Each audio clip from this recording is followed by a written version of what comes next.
Hey guys, Jeff here with the Common Sense Camper. Thought I'd do a video about my favorite multi-tool. Now this has been reviewed to death on YouTube and by a lot of the outdoor community, but I will show you the one I have. This is the Leatherman Wave, and I have had this for about 15, maybe even 16 years. This was purchased for me as a gift by a guy that I trained in construction to become a superintendent, and when he received that position, he bought this for me as a gift. And so I want to thank Adrian for this, and he is now serving in the military. He's actually did a campaign in Afghanistan and did it in my oldest son's name and brought back a flag. So it was a really neat thing, and it has a lot of sentimental value to me as well. But with that being said, this is something that is on my belt all the time, whether I am at work or I am out doing my outdoors type things. And I'm going to go over a couple reasons why I like this one over all the other ones that I've purchased since then and now sit in my drawer. First of all, this is an older one, so that doesn't have the exchangeable bits and all that, but I really don't use this a lot as a screwdriver. But here's what I do use a lot. If you look at this, a little trick is I have painted the edge of the different tools, because unlike a lot of multi-tools, your tools that at least I use the most are on the outside. So I don't have to open the multi-tool to get to the majority of your blades, which is you're going to have a blade like that, which is excellent for cutting rope, paracord, cutting through, like at work, through like Tyvek paper, felt paper, things like that. And I have not touched that up. The only thing I've sharpened on this entire tool in the 15 or 16 years that I've had it is actually the main blade, and I'll go over that here in a second. So that's the first one. That's kind of your serrated blade. Mine is more of a liner lock. I think the newer ones actually have a button that you depress, and that's how you close it. But again, this is an older model, so that's one of the tools on that side. The other one that I use is this one, and that is the saw. In fact, there's some remnants of something I just cut with it a while ago. But the saw, this is excellent for making notches for like your tent pegs, or if you need a notch when you're making your bushcraft shelter. This works really great. You can put this on your leg, hang it over a little bit, make your notch, and then take your knife and cut in your little wedge. So, and on one occasion I actually cut a register. Part of it, about 6 inches of it, was too long for the actual cover, and I actually cut through a piece of hardwood floor with this. So it's a very serious saw, and it will do your smaller tasks very easily. The next one is the blade. And I like this. It's a very sharp blade and has a kind of a good, I guess it's not really a belly, but I'm not sure what you would call that, but you can really choke up on that and do some really fine tasks with that. Other than that, it's a pocket knife. I mean, nothing special. You can see, if you look closely, I have really worn that out. I mean, I've sharpened it and sharpened it to the point where it actually starts to belly in the middle. I'm going to reprofile this probably here in the near future to take that belly out of it. The next thing is a file, and you have a hatch, what I call a hatch pattern, where it's crisscrossed, and then you just have your straight pattern. And this is really good for things like I made a spoon once, and the end of it was kind of jagged, and I just took this and just filed that down. There are a lot of different things I use this for. Filing off a piece of the end of a sharp piece of metal. There's actually a squirrel up there. It looks like he's trying to throw snowballs at me. But anyways, I don't even know what I was saying. Filing off a sharp piece of metal for... I've even taken this in a pinch and sharpened a knife with it. Probably not the best thing to do, but you can do it. And any one of these surfaces will strike a ferro rod like nobody's business.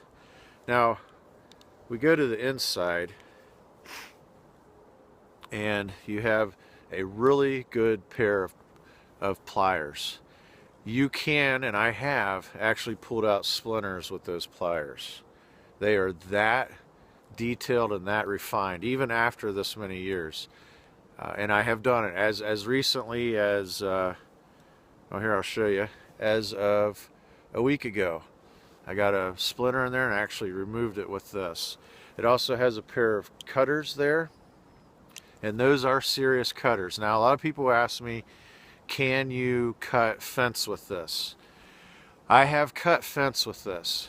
However, it was somewhat corroded or rusted. I think on a new chain link fence, you would really be pushing it to try and cut a fence. Rusted, not a problem. It'll definitely do it. Wire will cut it. Cutting twist ties and zip straps and things of that nature, it works really well. On some of your thicker things, you have to watch, because I have cut with those before, and the material got wedged in between because it couldn't actually cut it, and it took a lot of force to try and pull these pliers back apart. Now, I don't know if the new ones are spring-loaded. These are not spring-loaded. I have a Gerber dime, which is spring-loaded, and I have to tell you, I really don't like the spring-loaded pliers. It's just another thing to go wrong, and I kind of like being able to move this without the use of that spring. Fishing, this thing is a dream. Removing hooks, I mean, this thing just stays like that in my pouch the whole time while I'm fishing. So some of the other things on the inside is you have a pair of scissors right here, and let me get those out here. Those are really good scissors. You can cut some pretty heavy material with them. They're very well made, and I have had no issues with these, and they're still sharp. Again, I haven't touched those. The only thing I have sharpened on this entire tool is the main blade, and that's it. It also has in here, I have a punch right here, or I have used that to put my wife's eyeglasses back together. That's actually small enough to where you can do that. And then it has a small flathead and then a larger flathead. On the other side, you have a Phillips head. Oh, if I can get that out. My hands aren't working because it's like 8 degrees out here right now. So then you have a really large flathead, a Phillips head, a can opener, and there's a little secret tool on this not a lot of people know about, but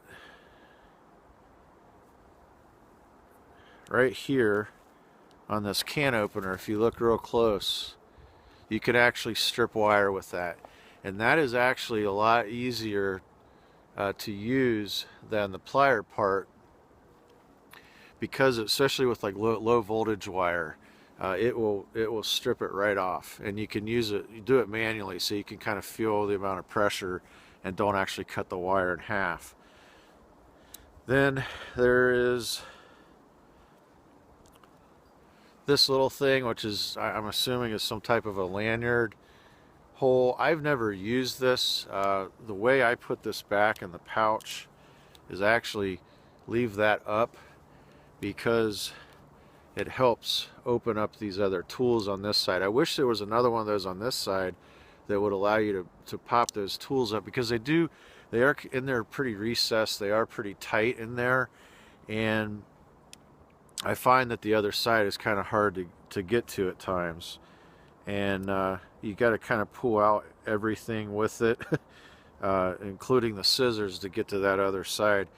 But other than that, I have no issues with this thing. As far as, let's look at fit and finish. If you look at this close, I have a little bit of play, not much. You could kind of hear it.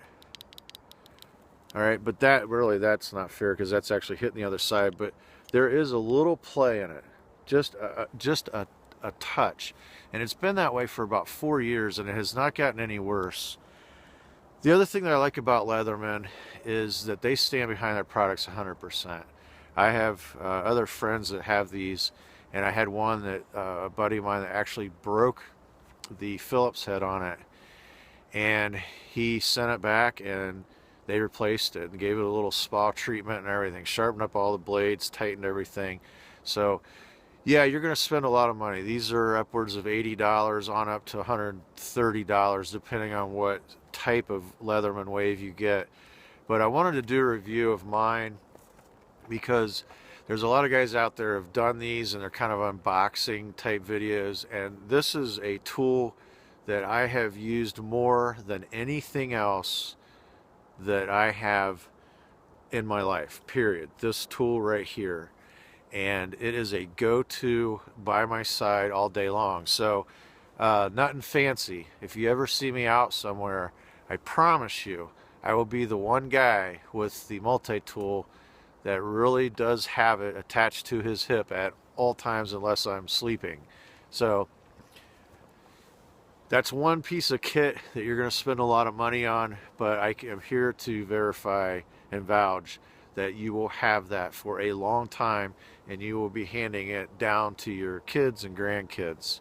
So hopefully my review of this is a little different than others in the fact that I've had it forever and I swear by it.